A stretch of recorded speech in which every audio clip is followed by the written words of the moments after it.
ya. Silakan Bapak dan Ibu melalui chatroom kita atau langsung buka raise hand-nya ya untuk bisa bicara langsung, lebih enak gitu ya kalau ada komunikasi dua arah. Nah, ini ada dari siapa nih? Ini siapa ya? Di chatroom kita, Pak, ada toko dari Malaysia yang tampil beda. Contohnya ya Mr. DIY yang di daerah tempat saya lumayan rame. Kategorinya unik, ada 10. Ada 10. Apa 10. Ini merupakan contoh yang relevan dengan tema ini, katanya gitu. 10 kategori barangkali Mbak Riri. Mungkin ya. Punya 10 kategori besar atau karena DIY yang dia maksud ini kan dia jual, Mbak Riri tahu kan DIY yang warnanya kuning? Tahu ya. Dia kan sebenarnya kalau tanya ke saya memang itu toko DIY, artinya Anda bisa melakukan, kalau Anda punya hobi atau Anda ingin bertukang, Anda bisa kerjakan sendiri, masuk ke tokonya dia, Anda bisa dapatkan berbagai produk dari toko tersebut, Mbak Riri. Contohnya Mbak Riri hobinya apa? Berkebun. Mbak Riri masuk ke toko itu, Mbak Riri bisa ketemu segala perlengkapan untuk berkebun. Atau Mbak Riri hobinya itu bikin kerajinan kertas, kerajinan plastik, kerajinan tanah, melukis. Itu ada di situ ada. Terus mau masak, ada, dia jual peralatan perabot masak. Atau bertukang, dia punya hand tools, power tools, punya. Nah, apakah ini contoh yang bagus sesuai dengan tema kita? Iya, contohnya itu ketika di tempat Bapak itu dia melihat nih di kota Anda. Sekarang DIY itu sudah masuk ke kota-kota kabupaten. Dia lihat di kota itu tidak ada satu toko yang menyediakan peralatan perlengkapan untuk melakukan hobinya gitu ya, melakukan hobi. Ya, dia hadir dan kan produknya umum sebenarnya ya. Orang mau bertukang bisa beli di situ, orang mau masak bisa beli di situ, orang mau melakukan hobi yang lain-lain bisa beli di situ. Sementara tidak ada toko lain yang menyediakan selengkap yang dia sediakan. Ada toko-toko begitu, tapi tidak lengkap. Dia punya keunggulan. Apa unique selling point-nya? Unique selling point-nya dia mengumpulkan semuanya di dalam satu atap. Unique selling point yang lain apa? Dia punya produk-produk yang kalau kita cari di tempat kita tidak menyediakan. Banyak loh, dia menyediakan produk-produk yang hanya dia yang jual. Orang lain tidak kepikiran mau menjual itu, tapi dia jual. Saya aja kalau masuk ke situ ada hal-hal yang saya pikir, iya ya, kalau toko biasa barangkali nggak mau jual gitu ya, tapi dia mau jual. Itu bisa jadi unique selling point ya, 1-2 item yang orang lain tidak bersedia jual, tapi dia bersedia jual. Maka hanya dia yang punya, orang lain nggak jual. Ya, barangkali itu yang bisa saya jelaskan dulu. Baik. Pak Arwin tadi yang bertanya itu. Iya, silakan. Yang lain, Bapak, Ibu, ayo raise hand aja. Kalau mau, ya raise hand supaya kita bukakan mic-nya ya, supaya tidak ramai. Oke. Dari 6 hal tadi yang sudah dijabarkan, mungkin sebagian besar sudah melakukan, tapi adakah yang skip atau belum gitu? Dari 1 sampai 6 itu. Kadang-kadang orang kalau tokonya rame itu suka terlena, pelayanannya berkurang, keramahannya berkurang. Betul. Gitu, Pak. Nah, jadi ini yang mungkin perlu dipertahankan atau ditingkatkan. Setuju banget yang Mbak Riri barusan bilang, ya kita barusan pasca pandemi. Pandemi masih ada, tetapi kita berangsur-angsur mulai menormal, back to normal, ya. Bukan hanya di Indonesia, di negara-negara lain, saya lihat luar biasa. Masuk toko manapun luar biasa bisnisnya. Tetapi orang lantas terlena, ya, tidak siap atau terlena tadi. Tidak siap, contoh, tidak siap kembali normal. Ketika sudah kembali normal, pelanggan membludak, kasirnya tidak siap, jumlah kasir tidak sebanyak yang dibutuhkan. Akibatnya apa? Terjadi antrian luar biasa. Bandara, kalau Anda tahu, saya kena korbannya nih. Bandara tidak siap. Waktu pandemi dia mengurangi begitu banyak tenaga kerja, begitu normal, tenaga kerja yang kembali tidak secepat waktu dia mengeluarkan. Hari ini banyak bandara yang kedodoran mengantisipasi kedatangan turis, apalagi kemarin pas lagi summer, lagi musim libur summer, libur musim panas.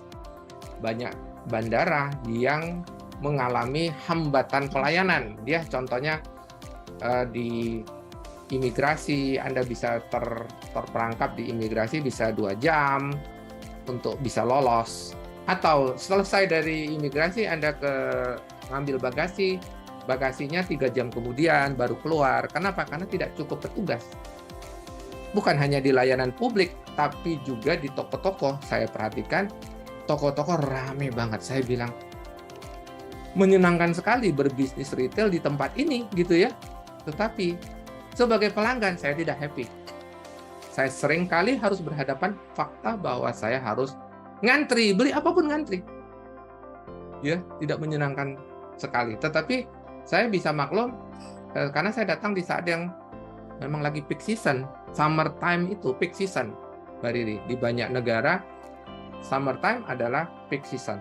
Ya, sama seperti kita, musim liburan gitu ya. Ingat nggak waktu di Retail Zoom S66 kita mengantisipasi menghadapi musim liburan.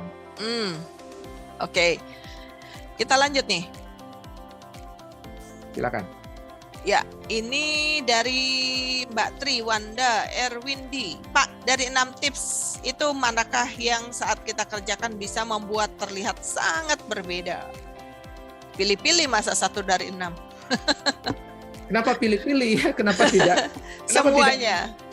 Kenapa tidak mencoba untuk menggunakan, namanya juga tips ya. Anda bisa gunakan berbagai cara karena kita tidak pernah tahu cara mana yang paling efektif. Yang paling ampuh yang mana? Ya. Cara mana yang paling cepat hasilnya? Kita tidak pernah tahu. Jadi saran saya namanya tips ya, Anda lakukan sebanyak mungkin ya. Kalau diberi 6, kalau Anda bisa kerjakan 4, kenapa tidak? Atau 5 atau ke 6-6-nya gitu ya. Silakan. Oke. Ini lanjut ya, Pak Ganes, Pak Guswai, yang dimaksud pada poin 1, apakah harus produk, apa bisa yang lainnya? Kalau di kami misalkan ada program Lucky Drip. Nah, selain produk kita bisa apa nih? Kita bisa dapat hadiah ya. Atau nyanyian dari kasir CS.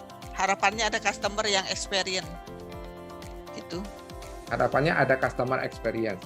Oh iya. Harapannya bisa apapun. Unique selling point itu bisa apapun. Bisa desain toko Anda yang sangat unik, yang tidak mungkin dilewatkan orang. Bisa tokomu yang nyaman, bisa karena produkmu yang tidak bisa didapatkan di tempat lain. Ya, fokus saja pada faktor-faktor penentu penjualan. Plus store ambience. Store ambience itu membedakan. Pelayanan itu kan dalam arti luas mulai dari halaman parkir. Tadi saya memberi contoh kan, ingat nggak?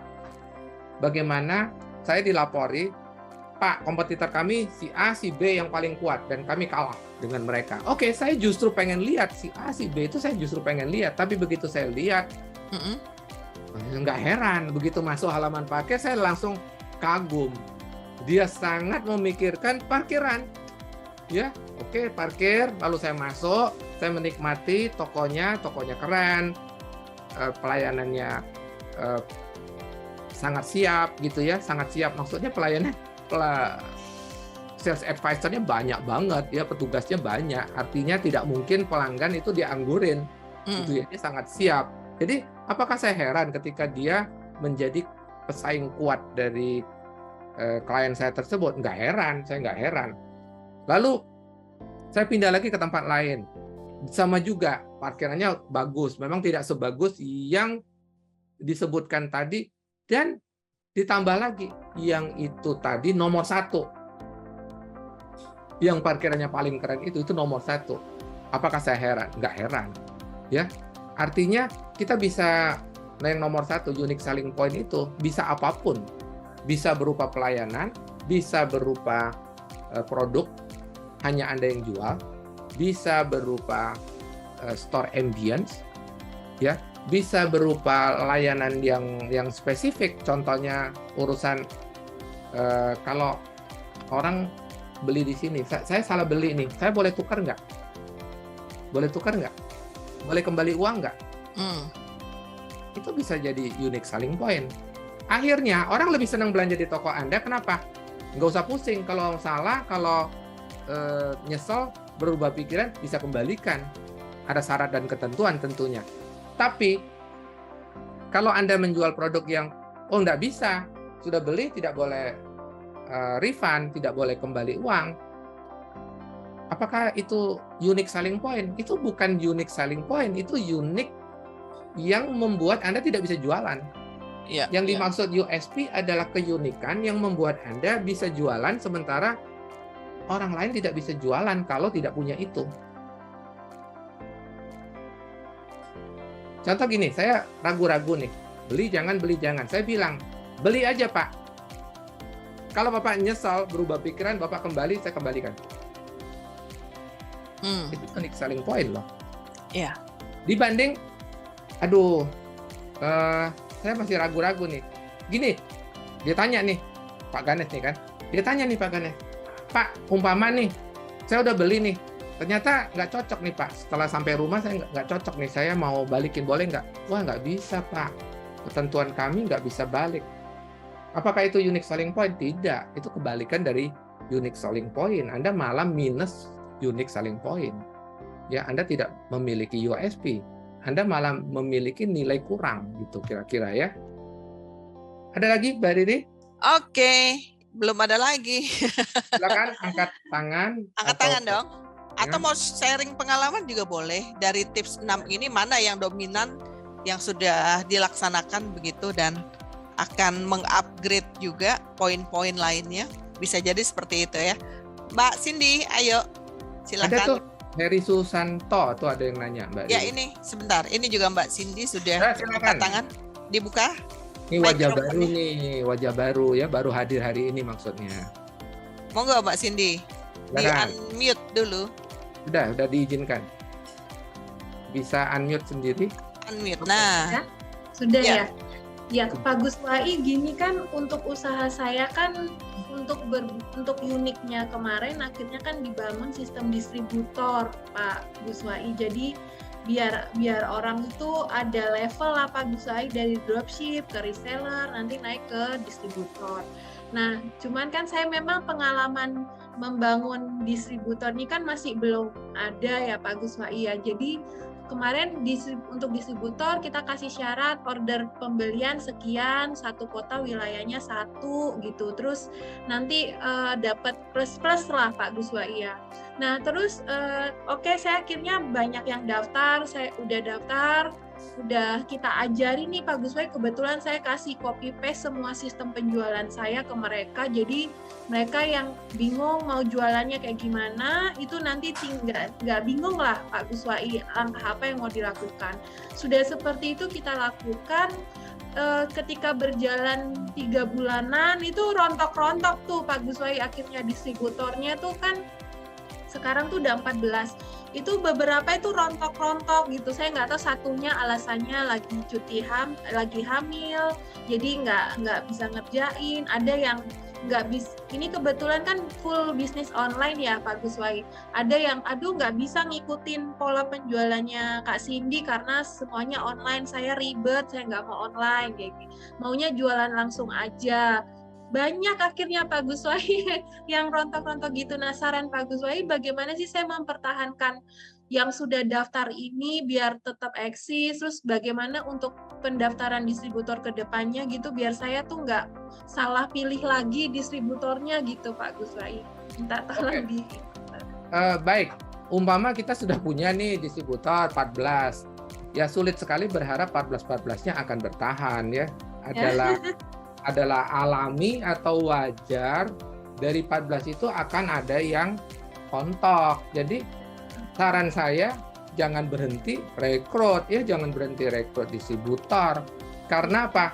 Pasti ada yang rontok gitu ya. Ada saja yang waktu memulai itu coba-coba ya, tidak dengan semangat baja yang anti rontok gitu ya. Jadi wajar sekali sih, apalagi di dunia penjualan, berbisnis gitu ya. Banyak orang kan menganggap bisnis itu gampang, tapi ternyata faktanya setelah menghadapi kenyataan ya tidak segampang itu Ferguson gitu Kayak ya. orang main bola ya. Iya. Jadi kalau sudah rontok ya kita cari lagi gitu ya. Patah tumbuh hilang berganti. Berarti wajar ya Pak Gus ya. Wajar ya. Ya. Wajar. Kalau berbisnis segampang itu semua orang berbisnis dong gitu ya. Iya Pak Gus, oke. Atas Lanjut, 1 tumbuh 1000. Lanjut, tadi masih ada yang raise hand kah? Tidak ada. Tidak ada, kita lanjut lagi ke Pak Bayu Prasetyo. Oh, ini mau live. Oke, ada meeting. Mbak Sandra Purukan, kira-kira trik apa yang dipakai bila area parkir toko belum mumpuni, Pak? Aduh, ini dia nih. Parkir vital nih. Parkiran sudah vital. Jadi pada saat mencari lokasi, kita sering melewatkan aspek yang satu ini. Ya. Aspek yang satu ini paling sering kita lewatkan. Artinya kita tidak siap ketika toko kita ramai. Ketika toko kita ramai, parkir tidak memadai, dia akan jadi faktor yang menyebabkan pelanggan pergi. Perginya kemana? Perginya ke tempat yang menyediakan tempat parkir lebih baik. Itulah yang terjadi. Toko kita lebih keren, asli toko kita lebih keren, tapi kita kalah di parkiran. Pelanggan tetap pergi. Ya, tetap pergi. Apalagi di daerah. Di daerah sekarang sudah mulai makin nih. Di kota-kota besar, yang saya maksud tuh kota madya, kota kabupaten, mulai menerapkan larangan parkir on the street. Parkir di atas badan jalan itu dilarang. Anda harus punya parkir sendiri. Nah, inilah yang dilihat oleh beberapa pebisnis sehingga mereka ketika mencari tempat, mereka pastikan tempat parkirnya cukup. Dan itu adalah kunci untuk mereka menggrab lebih banyak pelanggan di kemudian hari. Ya, menyediakan parkir yang besar itu memang tidak murah karena lahan atau tanah yang Anda beli dan itu mahal atau yang Anda sewa dan cukup mahal, biasanya kita tidak rela sediakan tempat parkir yang spesies ya, yang berlebihan, yang nyaman buat kita nggak rela. Kita mau toko kita besar. Apa gunanya tokomu besar ketika pelanggan tidak bisa masuk? Pelanggan bawa mobil, bawa kendaraan tidak bisa parkir di tempat Anda. Percuma tempat yang Anda sediakan besar tersebut.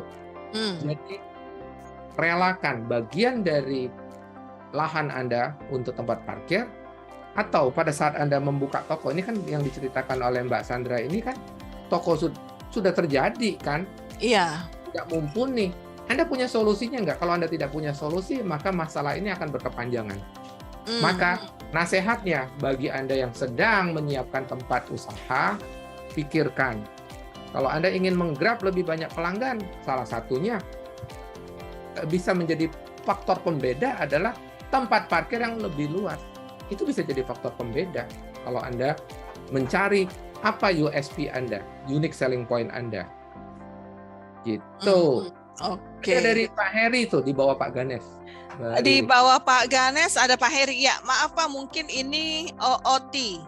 Standar penerangan indoor dan outdoor toko. Ini termasuk indikator tampil bedakah? Tingkat kecerahan, warna, dan lain-lain. Kalau termasuk berapa intensitas cahaya standar penerangan di toko? Oke. Iya termasuk. Karena penerangan atau lighting itu bagian dari store ambience. Dia bisa jadi unique selling point. Contoh di bisnis-bisnis yang minimarket skala nasional, apa senjata mereka? Lighting mereka sekarang sudah di atas 1000 lumen. Dulu saya memang pernah mengatakan minimum 300, tetapi itu ternyata bergerak terus. Sekarang minimum itu 700. Minimum penerangan adalah 700 lumen. Ya, itu adalah ukuran penerangan. Anda bisa download aplikasi di Google Play, cari light meter, pengukur cahaya. Minimum sekarang ini 700. Baru Anda disebut terang. Ya, kalau 300 sekarang sudah redup. Ya, padahal dulu saya pernah mengatakan 300 deh minimal. Kenapa? Karena banyak sekali yang 300 saja tidak capai. ya tokomu jadi horor ya. Kalau terlalu gelap tuh tokomu horor. Nah, coba lihat teman-teman pemain nasional itu, Anda ukur minimal 700 dan sebagian besar sekarang sudah di atas 1000. Masuk ke tokonya sengaja ukur. Ya, yang Anda sebut si biru, si merah, coba masuk ke tokonya ukur. Di atas 700 sudah. Iya. Dokumennya sudah di atas 700. Kalau di parkiran, ya lapangan parkir tidak perlu seterang di dalam toko ya. Untuk apa juga menerangi halaman parkirmu sampai 700 lumen kan nggak perlu ya. Menurut saya 300 lumen sudah cukup lah ya. Lapangan parkir suram, redup, remang-remang juga tidak enak buat konsumen gitu ya. Oke. Sekarang kan banyak juga tuh lampu-lampu yang cantik-cantik itu, hiasan-hiasan itu mungkin kalau untuk outdoornya ya, halaman, pekarangan dan sebagainya. Nah, itu hanya pembentuk ambient, hanya membentuk suasana yang membuat Anda lebih cantik gitu ya, dilihat lebih tidak biasa-biasa kan ingat tadi salah satunya don't be too general ya, jangan terlalu sama. Jangan terlalu sama. Kalau orang lain polos ya Anda jangan polos gitu ya. Kalau semuanya sama tidak ada bedanya gitu ya. Jadi lampu-lampu beruntungnya dengan teknologi sekarang lampu-lampu LED itu kan murah Mbak Riri. Betul. Lampu LED itu murah. Anda bisa terang tanpa harus boros. Kira-kira begitu. Oke. Baik, ada lagi tuh. Lanjut, tadi Mbak Sandra bilang puji Tuhan sedang diupayakan Pak. Oke, selamat berjuang ya Mbak Sandra. Good luck. Mbak Elis, untuk poin 6 bisa diberikan masukan cara yang efektif untuk mengkomunikasikan promo ke target market. Iklan IG, FB, apa dengan memasang MMT di jalanan atau atau dengan brosur katanya gitu. Ya, semua bisa diukur ya. Kalau Anda gunakan IG, Facebook, itu ketahuan. Anda reach berapa. Anda komunikasi Anda itu reach berapa orang. Dan dari yang Anda reach, Anda bisa ukur berapa yang beneran datang ke toko. Lalu ketika mereka datang ke toko, Anda melakukan yang namanya survei kepada pelanggan. Dari mana dia tahu promo kita tersebut? Dari tahu. Katakan dia bilang dari FB, berarti berhasil dong FB-nya. Ya. Jadi setiap kali ada pelanggan yang datang, tanya. Ya, lakukan survei. Apakah dia tahu dari mana? Maaf kakak tahu dari mana promo kita? Dari FB, dari poster, dari spanduk. Dari situ kita tahu mana yang paling dominan, mana yang paling efektif dalam menggrab pelanggan kita. Diukur.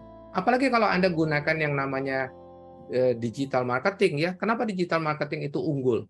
Selain dia relatif murah, dia bisa diukur. Betul. Tetapi tidak menghentikan kita untuk juga melakukan survei kepada pelanggan kita, gitu kan? Sekalian ketika Anda melakukan survei kepuasan pelanggan, salah satu pertanyaan yang harus Anda tanyakan adalah apakah dia tahu promo kita? Kalau dia bilang tahu, dari mana dia tahu? Apakah dari Facebook? Apakah dari IG? Apakah dari spanduk? Apakah dari teman? Apakah pas lewat? Atau dia tidak tahu sama sekali. Dia pas datang ke toko, keberhasilan tim toko yang memberitahu. Ya, di antara sekian banyak promo itu ada jawaban pelanggan yang mengatakan dari kasir. Artinya kasirnya aktif. Kasirnya aktif sekali bilang bahwa ada promo seperti itu. Atau dari anak sales kita, sales advisor kita yang ada di lapangan yang rajin. Dia bilang, oh tadi anaknya bilang, mbaknya bilang bahwa ini lagi promo, makanya saya jadi beli. Bisa begitu. Jadi memang kita harus ukur jawabannya, ya. Kita harus ukur. Baik. Ada lagi? Ya, terima kasih katanya. Ya, terima kasih kembali. Ini masih ada sedikit waktu, kalau masih ada yang mau raise hand, silakan nih Bapak dan Ibu ya. Ini kalau poin kedua tadi bagus juga nih Pak Kris dengan kita melihat kompetitor kita, karena kadang-kadang kalau kepuasan dengan pengembangan yang udah kita lakukan, kita nggak tahu kompetitor tuh apakah dia sudah 1 step lebih maju dari kita, 2 step, bahkan seterusnya begitu Pak Kris. Betul. Cara mengukur dia lebih maju dari kita tuh di mananya? Dari penjualan atau keramaian mereka kah, atau dari mana? Kalau dari penjualan barangkali kita tidak tahu rahasia perusahaan. Contoh nih, kita sesama hotel kan kita tidak tahu. Kita tidak tahu persis jumlah kamar dia berapa. Tapi yang kita bisa ukur contoh dari halaman parkirnya rame atau tidak. Parkirnya gede, berapa mobil yang parkir. Parkir kita juga ada, berapa mobil yang parkir. Itu satu. Gitu kan? Compare lapangan parkir dia isi berapa gitu ya. Jangan-jangan parkir karyawan gitu ya. Jangan-jangan parkir manajernya atau owner. Kan penghuni. Atau kalau penghuni dari luar kota kan dia tidak bawa kendaraan, Mbak Riri. Betul nggak? Betul. Betul ya? Nggak bawa kendaraan. Jadi kita tidak bisa mengukur dari situ. Lalu bagaimana caranya? Ya kita datang ke situ, datang ke tempat dia, kita lihat lobi dia bagaimana. Kalau di toko juga ada, di toko itu juga ada lobi. Apakah lobinya keren, jumlah kasirnya berapa, kalau terjadi kalau lagi rame gitu kasirnya antri nggak. Jadi waktu kita mengunjungi kompetitor tuh ada banyak banget yang bisa dilihat. Satu, store ambience-nya. Kan tadi saya sudah bocorin. Minimum lumen 700. Ya Anda masuklah ke tokonya, terus Anda buka aplikasi pengukur light meter, lalu Anda buka, Anda ukur. Kompetitormu lampunya berapa? Kalau lampumu di bawah dia, sudah jelas tokomu lebih redup di mata pelanggan, tokomu tuh lebih redup daripada tokonya kompetitor. Itu baru aspek lampu. Kedua, AC. Dia pakai AC, kita pakai AC. Toko dia gimana kesejukannya? Ya, apakah ada termometer? Kalau nggak ada, kalau perlu bawa termometer sendiri. Termometer pasang, ukur toko dia berapa suhunya, toko kita berapa. Itu bisa dijadikan komparasi, ya. Terus lihat traffic, apakah ada orang, apakah sepi-sepi saja. Jam segini rame nggak? Toko saya bagaimana? Jam segini, toko dia bagaimana? Kalau saya masuk ke toko orang, saya lihat trafficnya. Jam segini saya lihat, wow, trafficnya ada 5 orang loh, 5 orang lagi transaksi, bagus. Jam segini, maksudnya pagi banget ya, sudah pagi banget, pokoknya sudah didatangin 5 orang. Untuk jenis barang yang mahal nih Mbak Riri. Barang yang bukan grocery, kalau grocery ya seberapa sih mahalnya gitu ya. Tapi ini jual barang mahal, ada 5 pelanggan jam segini gitu loh, jam sore, jam pagi banget. Jadi kita ini paling apalagi di daerah Mbak Riri. Kalau kita merasa kompetitor, kita nggak datang ke tokonya. Kan? Aneh ya. Justru Anda harus sering-sering datang ke tokonya. Ya, kita ini nanti jadi musuh loh Mbak Riri kalau di daerah itu. Iya ya. Nggak berani menginjak toko kompetitor. Dia bilang dia kenal Pak dengan saya. Loh, kalau kenal kenapa? Kan jadi temen ya. Kalau kenal ya ngobrol dong. Kenapa jadi nggak jadi? Contoh gini, saya lewat ke Depok nih. Saya tahu nih di Hotel Mesra Depok ini ada Mbak Riri. Mampir nggak saya? Mampir dong. Katanya kenal. Kalau kenalnya saya mampir dulu dong ya, jarang-jarang ke situ mampir. Kalau mereka enggak. Kenal Pak, mereka kenal dengan saya. Kalau saya datang ke tokonya mereka tahu loh. Takut disangka mata-mata mungkin Pak. Ya, berarti kita menganggap kompetitor kita musuh. Iya. Sehingga kita tidak berani injak tokonya. Ya, kalau saya diajak survei bareng sama klien saya ajak dia masuk ke toko. Dia bilang, ini saya pakai baju ini loh, Pak, ada capnya. Saya bilang lain kali yang namanya turun ke lapangan pakai pakaian preman.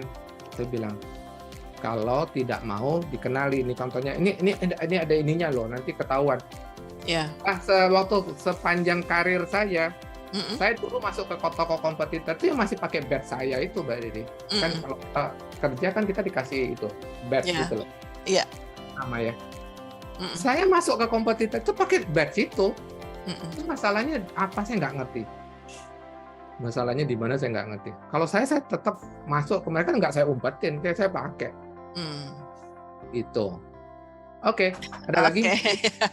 Ini Pak, cocok nggak store ambient minimarket mencontoh retail modern yang sekelas retail modern yang cantik, indah kayak di mall, misalkan desainnya dan lightingnya? Dari bisnis-bisnis yang lebih maju daripada kita, ada banyak hal yang bisa kita tiru. Tidak harus tiru mentah-mentah, tapi lihat apanya yang dilihat. Contoh nih, retail modern yang lebih piawai itu sudah ngerti formula untuk berhasil. Contoh, kalau Anda bicara apa tadi Mbak Riri? Bicara signage ya? Iya. Toko operasionalnya apa? Apanya? Oh, keindahannya kayak di mall gitu loh. Keindahannya. Iya. Oke. Raknya gitu. Lightingnya.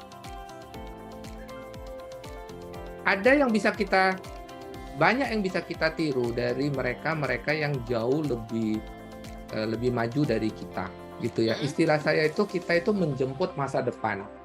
Contoh gini, kita di daerah, pergilah ke kota besar.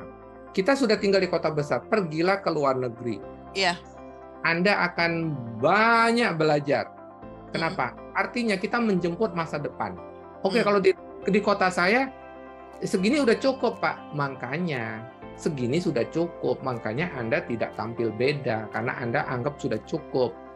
Tapi kalau Anda melihat bahwa ternyata dunia itu tidak selebar daun kelor, dunia itu tidak sebesar tempurung kelapa, ya, kita melihat bahwa ada banyak hal yang bisa kita lihat, lalu kita mulai ambil beberapa poin untuk kita jadikan USP-nya kita, unique selling point-nya kita.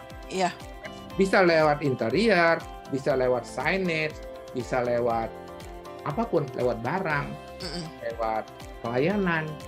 Saya pergi ke ini, saya melihat, oh begini metode pelayanannya, yang menurut saya menarik nih, beda nih. Saya bisa bawa ke tempat kita, lalu kita praktekkan sehingga kita tampil beda, gitu. Oke. Itu ada ada Ibu Rina loh. Ibu Rina tadi yang tanya. Ini ngangkat tangan, dia kayaknya mau tanya. Baik. More raise hand, buka. Silakan Bu Rina. Nah, ya, maksudnya itu ya Pak, biasanya kan kalau swalayan yang di daerah itu mencontoh ke Indomaret, Alfamart.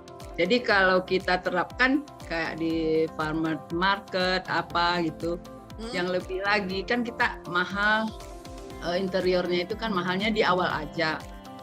Nah, gitu Pak, cocok nggak?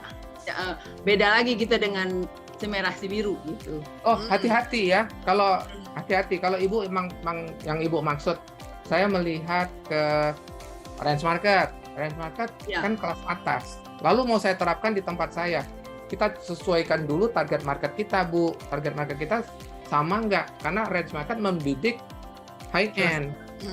Nah, Ibu membidik high-end nggak? Kalau Ibu membidik high-end, Ibu bisa tiru dia. Karena dia adalah benchmarking, pembanding. Tapi kalau target Ibu bukan high-end, jangan. Beda, Bu. Nggak bisa. Takut orang masuk ya, Pak. Harganya misalnya masih biasa, Pak. Kalau harga standar. Sekedar lebih cantik gitu kan. Beda. Interiornya beda. Interior untuk membidik high-end market itu beda dengan middle class. Ya, Bu, hati-hati. Ya, memang kita bisa meniru, tapi hati-hati dengan target market. Target market yang berbeda, memang interiornya juga beda, gitu ya. Tidak bisa disamakan, gitu ya. Mudah-mudahan menjawab. Silakan ya, Pak Fahmi. Pak Fahmi, silakan buka mikrofonnya. Sudah, izinkan. Silakan Pak, dicoba lagi. Bisa Pak? Nah, ya, halo. Baik. Selamat siang Bu Riri, Pak. Selamat siang. Jadi apa yang tadi Pak Guswe sampaikan itu terjadi di tempat saya, Pak Guswe. Memang ada kompetitor kadang tidak siap dengan kita mengunjungi mereka. Pengalaman saya di satu kota cabang saya, karena perintah saya kepada tim untuk survei ke tempat yang lain, akhirnya anak buah saya diteror karena dia masuk. Anak buah saya diikuti sampai ke rumahnya. Kamu kenapa masuk ke toko saya? Sampai kalian Jabal Mar ya katanya. Seperti itu, sampai terjadi seperti itu. Bahkan ownernya sampai mau bilang mau taruh di Facebook segala hal yang dilakukan oleh tim saya. Jadi takut ya. Ya. Oke. Jadi seperti itu Pak Gus. Memang apa yang Pak Gus sampaikan betul lah. Sudah terjadi di tempat saya. Dan bahkan menjadi musuh gitu ya.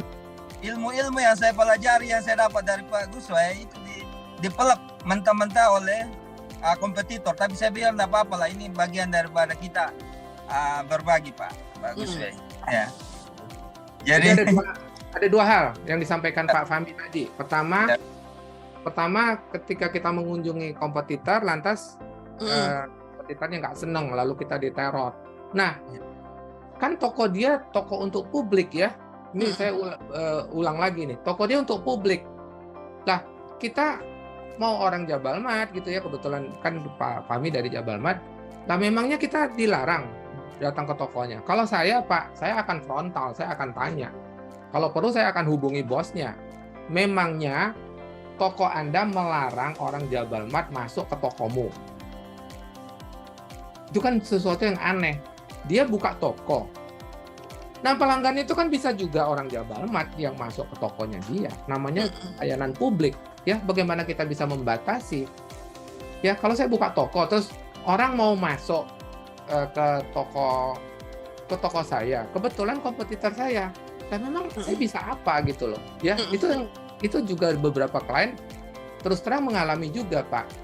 Gitu ya. Tapi kalau sudah teror, sudah sampai seperti tadi mendatangi rumah, kalau saya itu tindakan serius Pak, itu adalah pelanggaran hukum ya, pelanggaran privasi gitu ya. Kita tidak melanggar, dia membuka tokonya untuk publik, lalu kita datang, kebetulan saja orang itu adalah orang Jabal Mad, dia tidak senang, lalu melakukan teror sampai mengancam. Kalau saya tungguin, buktikan. Kalau sampai dia melakukan itu, saya akan tuntut dia dengan undang-undang ITE. Atas dasar apa? Saya pelanggan, Anda mau memvideo saya, membuli saya di media sosial. Kalau saya tungguin, Pak. Saya ladenin. Ya. Atas dasar apa dia lakukan itu? Nggak ada, Pak. Nggak ada. Kalau sampai itu terjadi, Bapak tinggal pergi ke kantor polisi, Bapak persoalkan sebagai tindakan tidak menyenangkan. Iya. Betul ya? Siap, Gus. Ini kan negara ada aturan gitu ya. Kecuali dia terang-terangan bilang, dia berani bilang Jabal Mad dilarang masuk. Kecuali dia terang-terangan bilang di toko di depan ya Pak. Ya. Welcome customer kecuali Jabal Mad. Kecuali Jabal Mad. Itu lain ya. Dia sudah umumkan gitu. Kalau Bapak masuk, dia bisa menegur. Kan saya sudah bilang Jabal Mad tidak boleh masuk. Lain halnya. Ya. Hal yang kedua, yang barusan Pak Fahmi sampaikan itu menarik, Mbak Riri. Kita sudah melakukan sesuatu yang berbeda, unique selling point, dapat, lantas itu ditiru. Memang begitu, Pak Fahmi. Sesuatu yang bagus, pasti ditiru. Iyalah, ditiru lah ya. Di dunia ini kan tidak ada sesuatu yang sama sekali baru, nggak ada. Iya. Jadi satu sama lain saling meniru. Bahkan ilmu pun, kalau ada orang yang tiba-tiba menyampaikan ilmu yang selama ini saya sampaikan, saya tidak bisa bilang itu ilmuku, nggak bisa. Nggak bisa. Konsekuensi Pak, saya menulis buku, saya punya YouTube channel, punya Udemy, dia bisa loh belajar dari manapun, lantas mengajarkan kembali. Dan saya tidak bisa bilang, oh itu ilmuku, kamu melanggar, nggak bisa. Iya. Nggak bisa. Artinya apa? Poinnya, kita tidak boleh berhenti, ya kita dinamis. Ya, sesuatu yang baik pasti ditiru. Maka kita harus menemukan lagi perbedaan, keunggulan, tampil beda yang baru. Disitulah yang disebut kreativitas. Disitulah yang disebut inovasi. Iya. Betul nggak? Begitu kita berhenti, stuck, gara-gara coba nih Pak Fahmi, umpama nih, aku nggak mau lagi lah. Biar aja, soalnya setiap kali ditiru. Nah, salahnya siapa? Salahnya kita. Sementara dia tidak berhenti meniru orang lain, Pak. ternyata bukan hanya Pak Fahmi yang ditiru, dia juga meniru orang lain lagi, dan lama-lama dia yang tadinya di bawah kita dan selalu tertinggal, dan dia selalu berupaya mengejar kita karena mentalitas dia yang tidak pantang, yang tidak pernah menyerah, pantang menyerah itu, dia lama-lama lebih tinggi dari kita ketika kita stuck. Kita ini hanya bisa dilampaui ketika kita berhenti. Ya. Betul apa? Betul. Ketika kita berhenti, maka orang lain akan melampaui kita. Selama kita terus bergerak, tidak ada yang bisa melampaui kita. Nah, tips hari ini semangatnya adalah bukan statis. Semangatnya adalah dinamis, ya. Terus menerus. Oke. Demikian, Mbak Riri. Bagus, Wai. Ya. Terima kasih. Hormat. Terima kasih kembali. Sepeda aja. Kalau nggak di kayu jatuh kita, ya nggak Pak? Ya. Jadi harus di kayu. Hidup seperti naik sepeda, ya. Selama Anda terus mengayu, Anda tidak jatuh. Iya. Nah, ini masih ada pertanyaan, tapi kita sudah jam 12:08 Pak Kris. Kita akhiri. Kita sambung minggu depan. Mungkin ada tema-tema yang diusulkan oleh Bapak dan Ibu, silakan melalui kolom WhatsApp atau di YouTube channel, di kolom komentar bisa ya. Jangan lupa di subscribe belum ya, yang belum subscribe. Silakan di YouTube channelnya Pak Christian F. Guswai. Terima kasih Bapak dan Ibu. Foto bareng dulu kita, oke. Open kamera agar kita bisa foto bersama ya. Oke, baik. Ternyata sudah jam makan siang, masih semangat ya. Semua masih semangat. Ya. Baik, silakan open kamera. Happy Monday. Happy Monday, Money Day ya. Monday adalah Money Day. Oke. Oh iya betul ya. Monday, Money Day. Oke. Oke, ya, siap. Salam. Belum ya? Belum, banyak sekali yang masih ngumpet. Ayo dong, buka dong kameranya. Masih ngumpet. Oke. Ya. Silakan buka. 1. Salam grow.